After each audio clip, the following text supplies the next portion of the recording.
তারপরে মগ্রবর্তী এক set English আর Tamil cinema দেখি। আস্তাগফিরুল্লাহ, কি বললি তুই? সারাদিন ইংলিশ সিনেমা দেখিস? এ তো ঢালা গুনাহ হয়। তোর মতো আমি গুনাহ করে দিন কাটাই না। তুমি কি সারাদিন সেজদায় পড়ে থাকো আর তসবিহ গোনো? তাহলে তুমি কি করো? আমি দেখি, তবে বাংলা সিনেমা দেখি। বাংলা সিনেমা? তাহলে কি সিনেমা বল দেখি। এই শাকিব খান, হিরো আলম আর জিতের বই ছাড়া আমি দেখি না।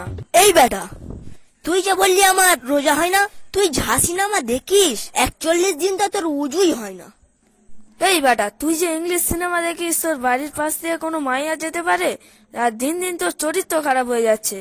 ভাবছিলাম এই রোজা অবস্থায় কারো গায়ে হাত দেবনি, তুই আমার মারলি, এবার তোর আমি দেখে ছাড়বো।